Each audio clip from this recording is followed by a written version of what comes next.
جیسا کہ آپ سب جانتے ہیں کہ نیا سال شروع ہو چکا ہے محرم الحرام کے مہینے سے۔ محرم اللہ کا مہینہ ہے، ہجری سال کا پہلا مہینہ، اور یہ حرمت والے مہینوں میں سے سب سے آخری مہینہ ہے، یعنی 3 جو پے در پے مہینے ہیں ان میں سے آخری مہینہ ہے۔ اور وہ پے در پے مہینے ذوالقعدہ، ذوالحجہ اور محرم ہے، اور رجب الگ سے ہے۔ مہینوں کی گنتی کے بارے میں سورۃ التوبہ میں اللہ سبحانہ وتعالیٰ ارشاد فرماتے ہیں، بے شک مہینوں کی گنتی اللہ کے نزدیک اللہ کی کتاب میں 12 مہینے ہیں۔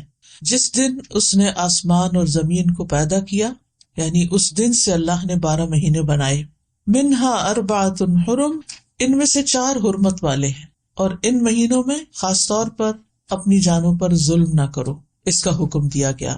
صحیح بخاری میں بھی آتا ہے، ابو بکرہ کی روایت ہے کہ نبی صلی اللہ علیہ وسلم نے فرمایا، زمانہ گھومتا ہوا اپنی اصلی حالت پر آ گیا ہے جس دن اللہ نے آسمانوں اور زمینوں کو پیدا کیا تھا، کیونکہ عربوں نے مہینوں کی گنتی میں بہت کچھ تبدیلیاں کر دی تھی، کبھی کسی سال میں مہینہ بڑھا دیا، کبھی گھٹا دیا، تو وقت اپنی اصل پہ نہیں رہا تھا۔ لیکن جس سال نبی صلی اللہ علیہ وسلم نے حج کیا، اس موقع پر یہ فرمایا کہ یہ حج اپنے اصلی صحیح وقت پر اور صحیح تاریخ کے مطابق ہوا ہے۔ فرمایا، زمانہ گھومتا ہوا اپنی اصلی حالت پر آ گیا ہے جس دن اللہ نے آسمانوں اور زمینوں کو پیدا کیا تھا۔ سال 12 مہینوں کا ہے، جن میں 4 مہینے حرمت والے ہیں، 3 تو مسلسل ہیں، یعنی ذوالقعدہ، ذوالحجہ اور محرم، اور ایک رجب مضر جو جمادہ اور شعبان کے درمیان میں ہے۔ تو یہ 4 مہینے جو ہیں یہ حرمت والے ہیں، اور ان کی حرمت میں سب سے اہم چیز یہ ہے کہ انسان حرام کاموں سے بچے۔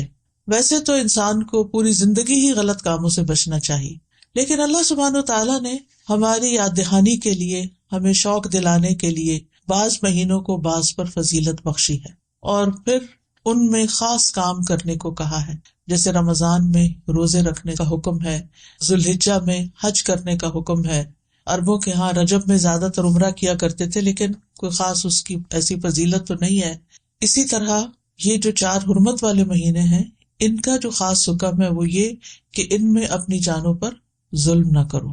اپنی جان پہ ظلم کرنا 2 طرح سے ہوتا ہے، ایک تو یہ کہ انسان گناہ کے کام کرے۔ جن مہینوں میں نیک کام کرنے کا ثواب بڑھ جاتا ہے، ان مہینوں میں گناہ کرنے کی سزا بھی زیادہ ہوتی ہے اور اس کی ممانعت بھی زیادہ ہوتی ہے۔ تو بطور خاص، کیونکہ اگر سال کے یہ 4 مہینے انسان اچھی طرح پریکٹس کرے تو پھر باقی مہینوں میں بھی اللہ کی حرمتوں کو پامال نہیں کرے گا۔ اور دوسرا یہ کہ انسان کسی دوسرے پر بھی ظلم نہ کرے، کیونکہ جب انسان دوسرے پر ظلم کرتا ہے تو وہ دراصل اپنے اوپر کرتا ہے، جیسا کہ انسان دوسرے کے ساتھ احسان کرتا ہے تو وہ دراصل اپنے اوپر کرتا ہے۔ قرآن مجید میں آتا ہے، ان احسنتم احسنتم لانفسکم، اگر تم نے نیکی کی، احسان کیا تو اپنی جان پر کیا۔ یعنی بظاہر ایسا لگتا ہے کہ جیسے انسان دوسرے کو فیور دے رہا ہے، لیکن حقیقت میں وہ اس کے اپنے لیے ہی بہتر ہوتا ہے۔ محرم کو اللہ کا مہینہ قرار دیا گیا ہے، یہ اس مہینے کے فضائل میں سے ہے۔ نبی صلی اللہ علیہ وسلم نے اس کے بارے میں فرمایا، ان ابی ہریرہ رضی اللہ عنہ قال قال رسول اللہ صلی اللہ علیہ وسلم، افضل الصیام بعد رمضان شہر اللہ المحرم۔ یہ صحیح مسلم کی روایت ہے۔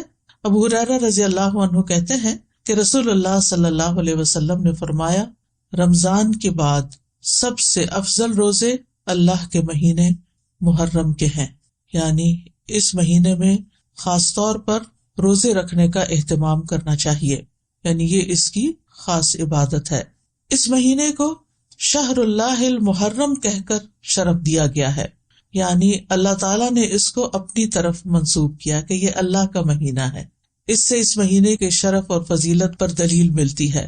اللہ سبحانہ وتعالیٰ اپنی خاص خاص مخلوقات کو اپنی طرف منسوب کرتا ہے، جیسے اللہ سبحانہ وتعالیٰ نے محمد صلی اللہ علیہ وسلم کو، ابراہیم علیہ السلام کو، اسحاق علیہ السلام کو، یعقوب علیہ السلام کو اور دیگر انبیاء کو اپنی عبودیت کی طرف منسوب کیا ہے کہ یہ اللہ کے بندے ہیں، ان کو اپنا بندہ قرار دیا ہے۔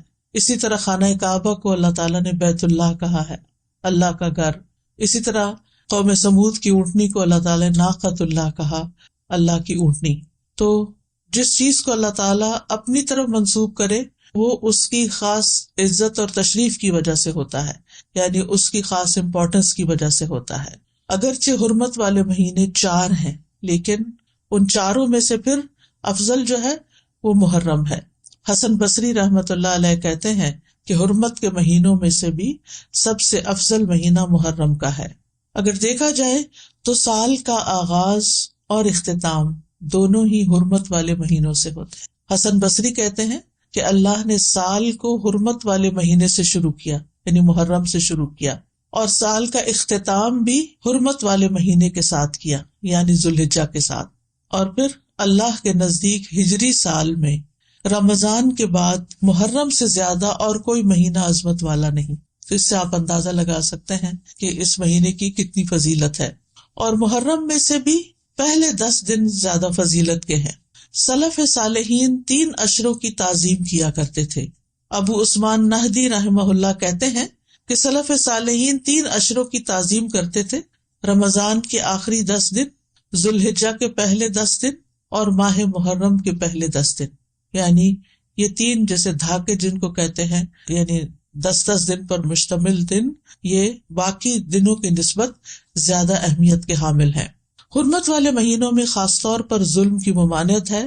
اللہ سبحانہ وتعالیٰ نے ان مہینوں میں جان پر ظلم کرنے سے منع کیا، فرمایا فَلَا تَظْلِمُوا فِيهِنَّ أَنفُسَكُمْ، لہٰذا ان مہینوں میں خاص طور پر اس چیز کا اہتمام کرنا ضروری ہے، یعنی حرمت والے مہینوں میں ظلم کی سنگینی کا ذکر ہے، یعنی اس میں ظلم کرنا، کسی بھی انسان پر، کسی جاندار پر، کسی بھی چیز پر کسی کا بھی حق نہ دینا، یہ زیادہ بڑا گناہ ہے، یعنی دوسرے مہینوں کی نسبت۔ اگرچہ سارا سال ہی منع ہے، ہر حال میں ہی ظلم سنگین ہوتا ہے، لیکن ان مہینوں میں بطور خاص منع کیا گیا ہے۔ پھر ایک اور بات یہ ہے کہ محرم کے مہینے میں خاص عبادت جو ہے وہ روزے رکھنے کی ہے۔ تو اس مہینے میں اللہ کی توفیق سے اگر ممکن ہو تو کثرت سے روزے رکھنا مستحب ہے۔ روزوں کے اعتبار سے رمضان کے بعد سب سے افضل مہینہ ہے۔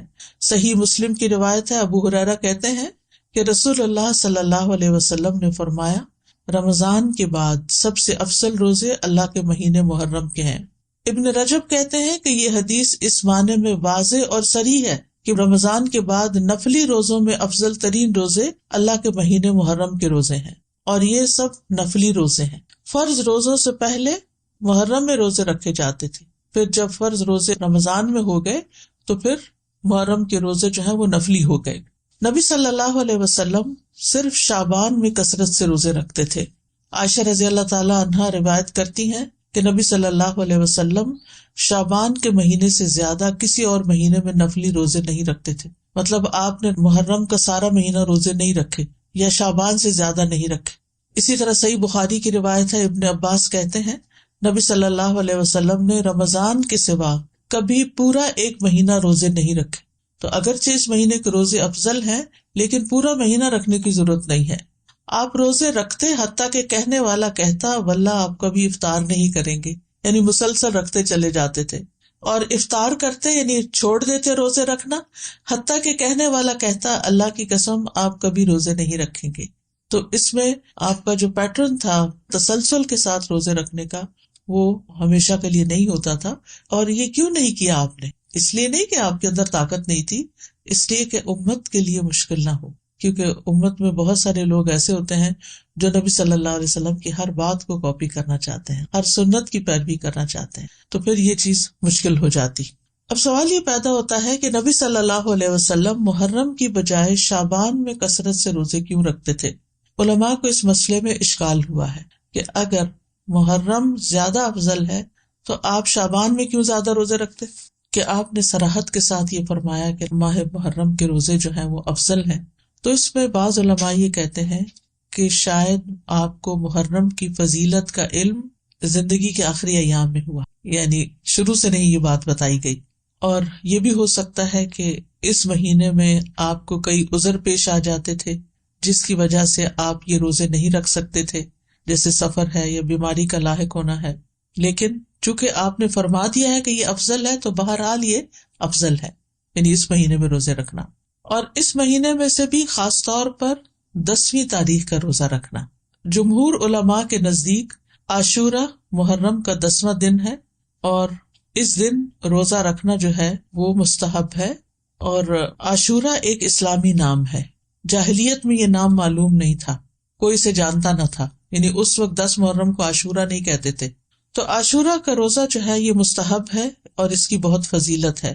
صحیح مسلم میں آتا ہے رسول اللہ صلی اللہ علیہ وسلم نے فرمایا، اور یوم عاشورہ کا روزہ میں امید رکھتا ہوں کہ پچھلے سال کے گناہوں کا کفارہ بن جائے گا، پچھلے سال کے گناہوں کا کفارہ بن جائے گا۔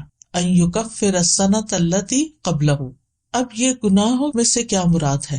اس کے بارے میں آتا ہے کہ عاشورہ کا روزہ تمام صغیرہ گناہوں کا کفارہ بنتا ہے اور کبیرہ گناہوں میں کمی کا باعث بنتا ہے، یعنی اس میں تخفیف ہوتی۔ کبیرہ گناہوں کا کفارہ نہیں بنتا، مثلا اگر کسی نے کسی کو قتل کر دیا، اللہ نہ کرے، یا اسی طرح کوئی شراب پیتا ہے، یا کوئی زنا کرتا ہے، یا کوئی اور اس طرح کے بڑے بڑے گناہوں کے کام کرتا ہے، اور وہ کہے کہ میں عاشورہ کا روزہ رکھ لوں گا اور میرا سب کچھ معاف ہو جائے گا، تو ایسا نہیں ہے۔ کبیرہ گناہوں پر حدود بھی ہیں، کبیرہ گناہوں پر بعض اوقات کفارہ بھی ہے، توبہ ہے، یعنی ان کا معاملہ الگ ہے۔ لیکن چھوٹے چھوٹے گناہ جو انسان سے ہو جاتے ہیں، کوتاہیاں ہو جاتی ہیں، غفلتیں ہو جاتی ہیں، تو ان کا کفارہ جو ہے وہ 10 محرم کے روزے سے ہوتا ہے، 1 سال کا۔ اور اگر کسی کے اعمال نامے میں صغیرہ گناہ نہ ہو، خوش قسمت ہو، تو پھر اس کے اعمال نامے میں اس روزے کے بدلے نیکیاں لکھ لی جاتی ہیں اور اس کے درجات بلند کر دیے جاتے ہیں۔ اور پھر اگر کسی کا کوئی ایک آدھ کبیرہ گناہ ہو، جیسے والدین کو ستانا ہے یا کوئی اور اس طرح کے کام ہے، یا غیبت کر لی کسی نے، کسی پہ الزام لگا دیا ناسمجھی میں، کچھ ہوتے ہیں جان بوجھ کے کرنا، کچھ ہوتے ہیں کہ ایسی منہ سے بات نکل جاتی، یعنی آپ کا ارادہ نہیں تھا کہ کسی کی آپ برائی کریں، لیکن کسی نے آپ کے سامنے کسی کی شکایت کی تو آپ نے بھی کوئی ساتھ جملہ بول دیا۔ کئی دفعہ ایسے ہوتا ہے نا کہ ہاں وہ تو ہے ہی ایسا، آپ نے تائید کر دی، تو اب بہرحال آپ نے کسی کی برائی تو کر ہی دی۔ تو ہو سکتا ہے کہ کسی کے اعمال نامے میں بہت زیادہ ایسی چیزیں نہ ہوں، خال خال کبھی کبھار کی ہوئی ہوں، تو پھر امید کی جا سکتی ہے کہ اس کے لیے ان گناہوں سے بھی کفارے کا باعث بنے گا۔ پھر اہل و عیال اور اپنے ماتحت لوگوں کو بھی اس دن روزہ رکھوانا چاہیے، یعنی صرف آپ خود ہی نہ رکھ لیں، اپنے بچوں کو بھی کہیں، گھر میں بھی بتائیں، رشتہ داروں کو بتائیں، اوروں کو بھی قائل کریں۔ یعنی انسان کو چاہیے کہ اپنے اہل و عیال اور جن لوگوں کی ذمہ داری اس پہ عائد ہوتی ہے ان کے بارے میں اس روزے کے حوالے سے خاص خیال رکھیں، سحری کے لیے ان کو جگائیں، ان کو سحری بنا کے دیں، ان کو روزہ رکھنے پر مدد کریں، تو ان کا بھی ثواب آپ کو مل جائے گا۔ ربیہ بنت معوذ رضی اللہ عنہما سے روایت ہے، وہ کہتی ہیں کہ نبی صلی اللہ علیہ وسلم نے عاشورہ کے دن صبح کے وقت انصار کی بستیوں میں یہ پیغام بھیجا کہ جس نے آج روزہ نہ رکھا ہو وہ باقی دن کچھ نہ کھائے، اور جس نے روزہ رکھا ہو وہ روزے سے رہے، یعنی جس نے تو صبح سے کچھ نہیں کھایا وہ اب کچھ نہ کھائے، اور جس نے اگر کچھ کھا بھی لیا باقی دن کا روزہ رکھ لے، یعنی اتنی تاکید ہے۔ ربیہ کہتی ہیں کہ اس حکم کے بعد ہم عاشورہ کا روزہ رکھتی تھیں اور اپنے بچوں کو بھی رکھواتی، نیز انہیں بہلانے کے لیے ہم روئی کے کھلونے بنا دیتی، جب ان میں سے کوئی کھانے کے لیے روتا تو ہم اسے وہ کھلونا دے دیتی، یہاں تک کہ افطار کا وقت آ جاتا، یعنی بہلا پسلا کے بچوں کو بھی روزہ رکھوا دیتی۔ تو اس سے اندازہ کریں کہ اس روزے کی کتنی اہمیت ہے۔ پھر اسی طرح اہل کتاب بھی یہ روزہ رکھا کرتے تھے، یعنی جو مدینہ میں یہودی تھے وہ بھی یہ روزہ رکھتے تھے، تو نبی صلی اللہ علیہ وسلم نے ان کی مخالفت کرتے ہوئے 10ویں کے ساتھ 9ویں کے روزے کو بھی مستحب قرار دیا۔ صحیح مسلم میں ہے، عبداللہ بن عباس کہتے ہیں کہ جب رسول اللہ صلی اللہ علیہ وسلم نے یوم عاشورہ کا روزہ رکھا اور اس دن روزہ رکھنے کا حکم دیا تو صحابہ نے عرض کی، اللہ کے رسول، یہی دن ہے جس کی یہود و نصارہ تعظیم کرتے ہیں، یعنی ان کے نزدیک بھی یہ دن بڑا امپورٹنٹ ہے۔ اس پر رسول اللہ صلی اللہ علیہ وسلم نے فرمایا، جب آئندہ سال ہوگا تو اگر اللہ نے چاہا ہم 9ویں دن کا بھی روزہ رکھیں گے۔ اس کے بعد آئندہ سال نہیں آیا کہ رسول اللہ صلی اللہ علیہ وسلم وفات پا گئے۔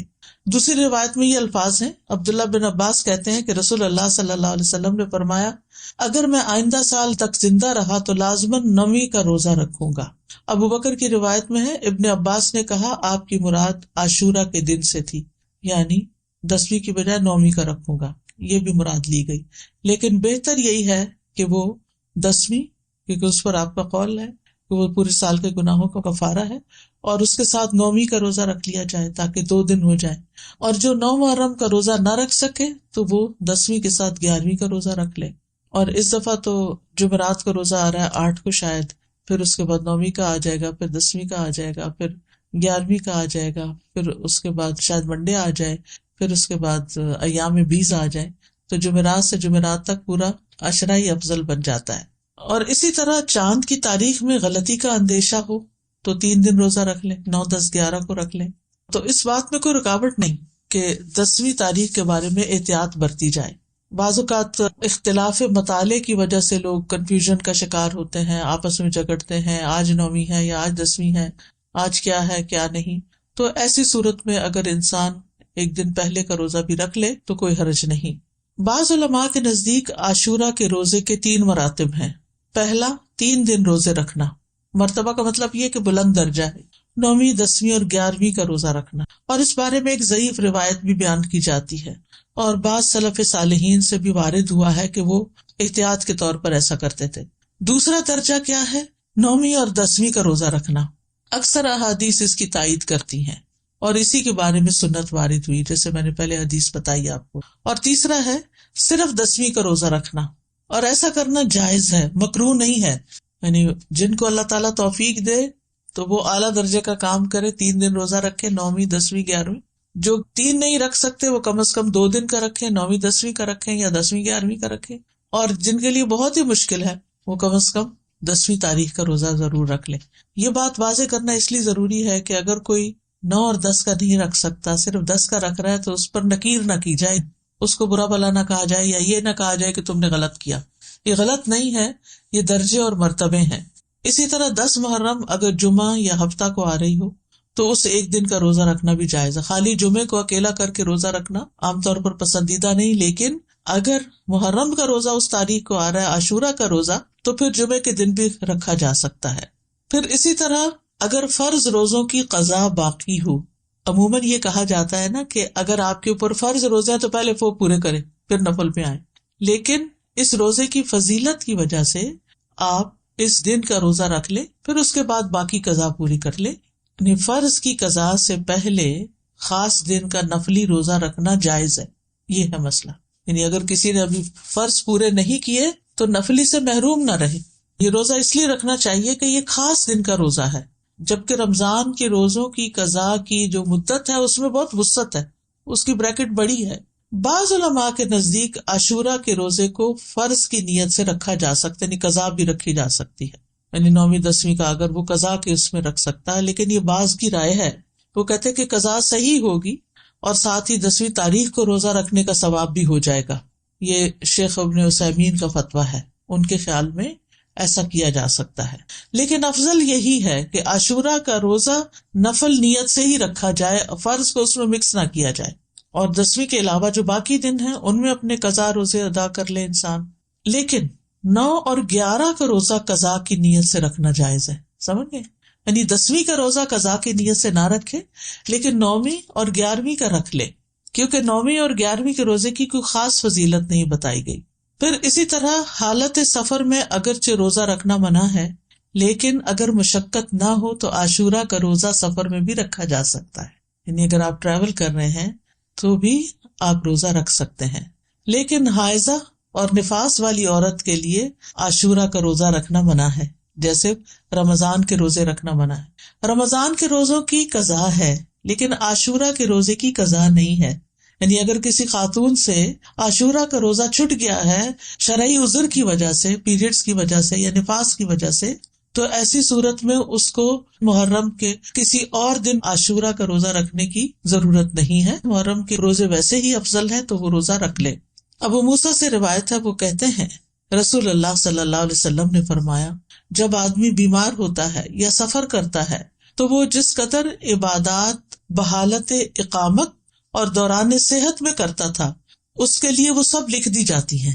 یعنی اگر ایک خاتون ہے ہر سال روزہ رکھتی ہیں عاشورہ کا، لیکن اس سال وہ شرعی عذر کی وجہ سے نہیں رکھ سکتی، تو بعض اوقات پریشان ہونے لگتے ہیں، وہ کمپلینٹ کرنے لگتے ہیں، کیا بنے گا، کیا ہو گیا، یہ کیوں ہو گیا، وہ کیوں ہو گیا۔ نہیں، یہ تو اللہ کی طرف سے ہے عذر۔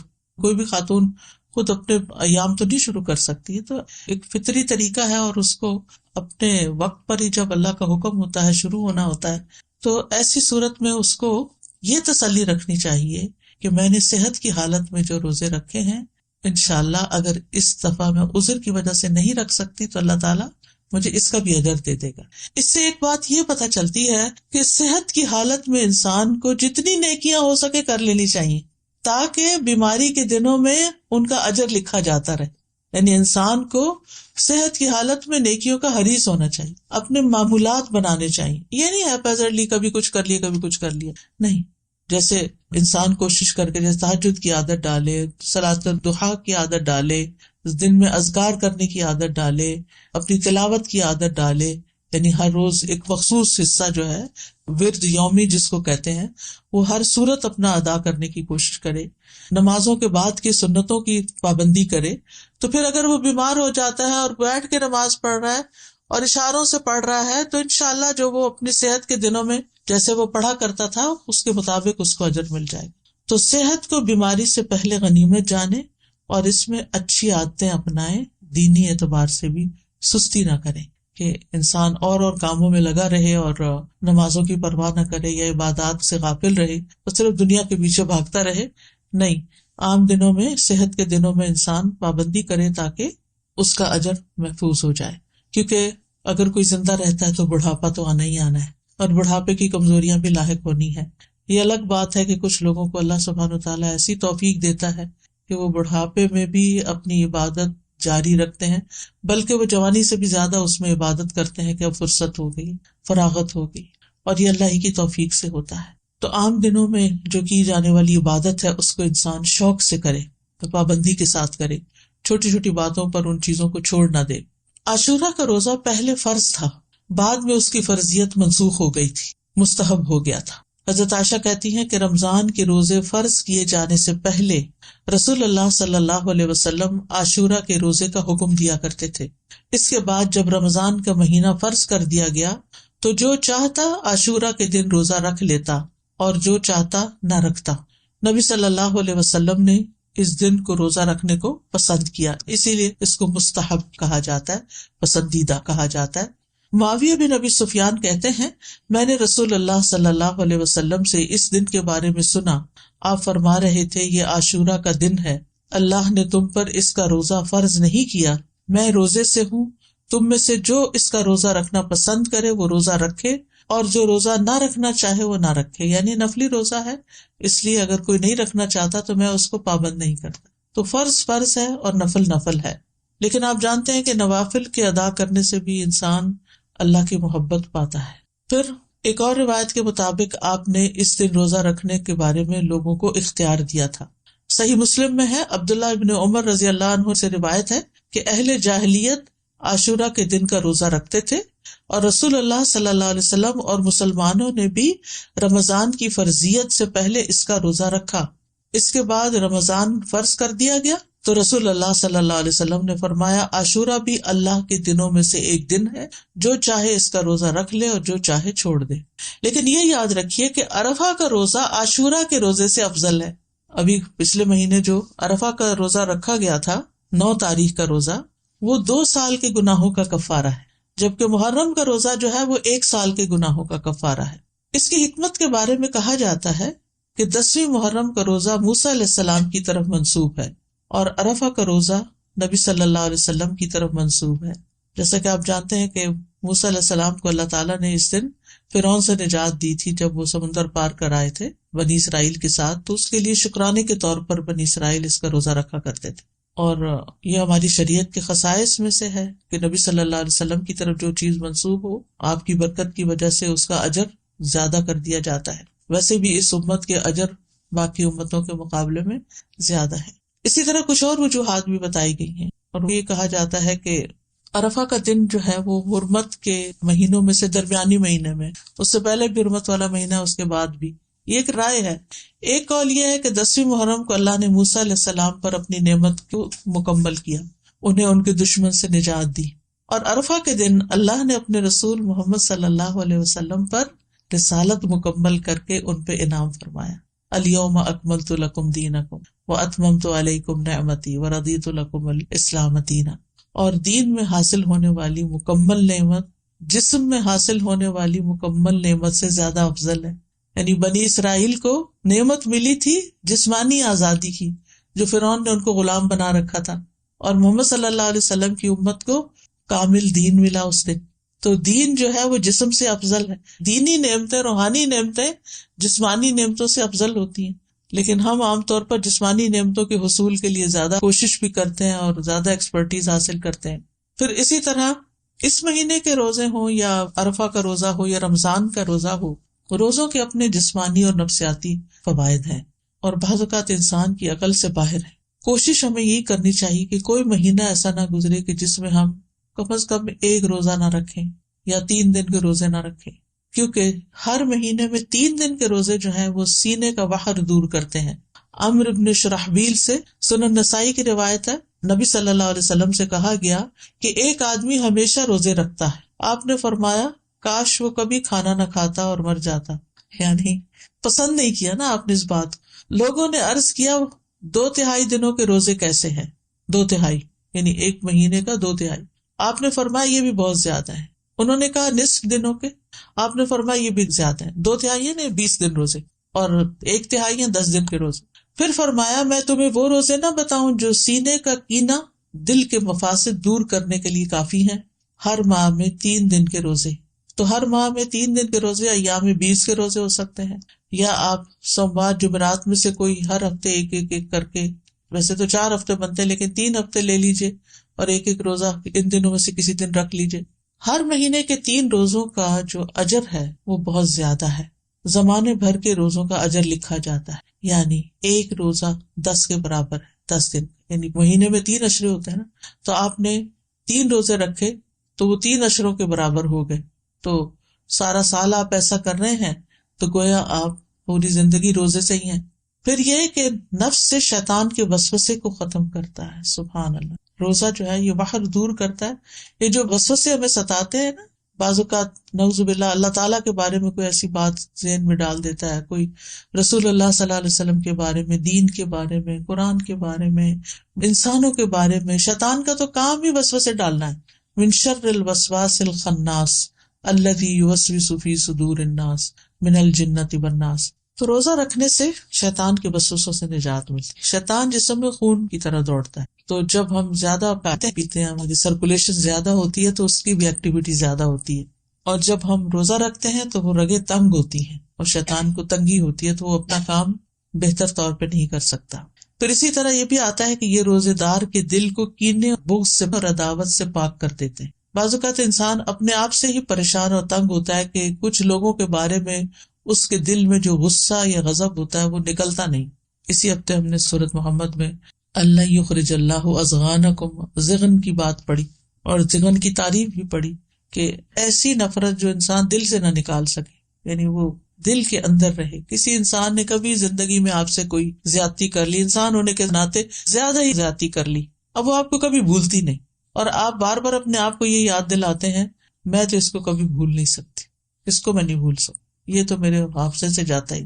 اچھا پھر کیا ہوتا ہے؟ بیٹھے بیٹھے بھی اگر آپ کو وہ دکھ یاد آئے تو آپ رونا شروع کر دیتے ہیں اور آپ پریشان ہوتے ہیں. تو ایسے سارے بوجھ اتار دینے چاہیے دل سے، یعنی بجائے اس کے کہ انسان ان کو پالے اور غمگین رہے اور پریشان رہے، ہلکا پھلکا رہے. لیکن یہ اتنا آسان نہیں ہے.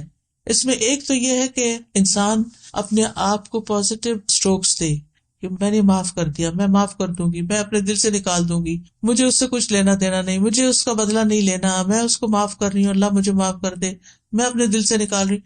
یعنی باقاعدہ پھر وہ امیج بنتے ہیں کہ نکال دیا نکال دیا نکال دیا. اور اس میں روزے آپ کو مدد دیں گے کہ آپ ان مصیبتوں سے باہر نکلیں.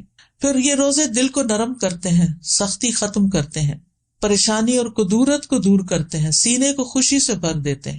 یعنی انسان کے جسم کے اندر کچھ ہارمونز ایسے پروڈیوس ہوتے ہیں کہ جو اس کی تکلیف کو دور کرتے ہیں، نہ صرف جسمانی بلکہ اس کے ساتھ ساتھ پریشانی بھی دور ہوتی ہے.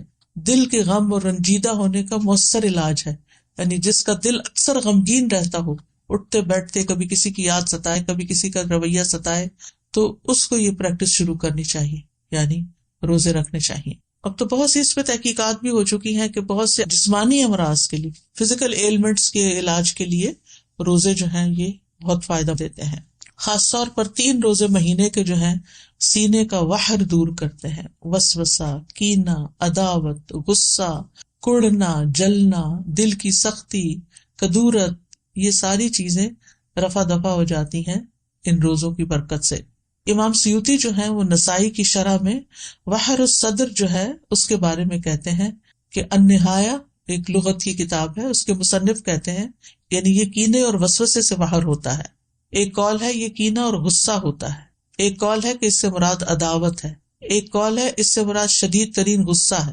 سندھی کہتے ہیں یہ روزے ان کیفیات کو ختم کر دیتے ہیں، یعنی وسوسوں وغیرہ کو ختم کر دیتے ہیں، کدورتوں اور سختیوں کو ختم کر دیتے ہیں۔ لیکن روزہ اللہ کی خوشنودی کے لیے رکھنا چاہیے، اس نیت سے نہیں رکھنا چاہیے کہ میرے سینے کا کینہ دور ہو جائے۔ یہ یاد رکھیے، عبادت ساری کی ساری اللہ کی رضا کے لیے ہونی چاہیے، ثواب حاصل کرنے کی نیت سے ہونی چاہیے۔ یعنی جو روزہ رکھنا چاہتا ہے اس کے لیے ضروری ہے کہ وہ خالص اللہ کی رضا اور ثواب طلب کرنے کی نیت سے روزہ رکھے۔ جو صرف بیماریوں کی شفا کے لیے روزہ رکھے گا یا وحر دور کرنے کے لیے روزہ رکھے گا تو وہ قبولیت کی شرط کو کھو دے گا، کیونکہ جو کام اللہ کے لیے نہ ہو وہ فائدہ نہیں دیتا۔ تو بہرحال 10ویں محرم کے دن کی ہم بات کر رہے تھے اور روزے کی بات کر رہے تھے، تو 10ویں محرم کا دن جو ہے ہر دور کے مسلمانوں کے درمیان ایک تعلق بھی قائم کرتا ہے۔ صحابہ نے رکھا، پھر تابعین نے، پھر تبع تابعین نے، پھر امت کے باقی نیک لوگوں نے، پھر آج ہم بھی رکھ رہے ہیں، تو ہم سب کا ایک کنیکشن ہو جاتا ہے، نیکی کے کام میں ایک تعلق ہو جاتا ہے، اور ہمارا جو ایک ایمانی بھائی چارہ ہے اس کو وہ عملاً ثابت کرتا ہے۔ والمؤمنون والمؤمنات بعضهم اولیاء بعض، مومن مرد اور عورتیں ان کے بعض کے دوست ہیں، اور یہ دوستی صرف اپنے زمانے کے لوگوں کے لیے نہیں بلکہ پیچھے سے چلی آ رہی۔ اور 10ویں محرم کا دن شکر ادا کرنے اور مصیبتوں میں اللہ سے مدد طلب کرنے کا دن ہے۔ اس دن موسیٰ علیہ السلام سے ان کی قوم نے کہا انا لمدرکون، سورۃ الشعراء کی آیت نمبر 61 ہے۔ تو موسیٰ علیہ السلام نے جواب دیا کلا ان معی ربی سیہدین، ہرگز نہیں، بے شک میرے ساتھ میرا رب ہے، وہ مجھے ضرور راستہ بتائے گا، وہ میری مدد کرے گا۔ تو بہرحال جب قوم پار ہو گئی تو پھر موسیٰ علیہ السلام نے شکرانے کے روزے کے لیے کہا۔ جاہلیت میں لوگ اس دن کی تعظیم کرتے تھے اور اس دن کعبے کا غلاف پہناتے تھے، یعنی یہ دن انہوں نے کعبے پر غلاف پہنانے کے لیے خاص کیا ہوا تھا۔ حضرت عائشہ کہتی ہیں کہ لوگ رمضان کے روزے فرض ہونے سے پہلے عاشورہ کا روزہ رکھتے اور اس روز کعبہ کو غلاف پہنایا جاتا تھا۔ تو بہرحال 10ویں محرم کا روزہ تعظیمی اور شکرانے کا روزہ ہے، اور یہ ایک یاد دہانی ہے کہ کس طرح اللہ تعالیٰ نے موسیٰ علیہ السلام کو نجات دی اور ان کے دشمنوں کو ہلاک کیا، اور یہ اس بات کی بھی یاد دہانی ہے کہ اللہ تعالیٰ کس طرح مومنوں کی مدد کرتا ہے اور مومنوں کے دشمنوں کو غارت کر دیتا ہے۔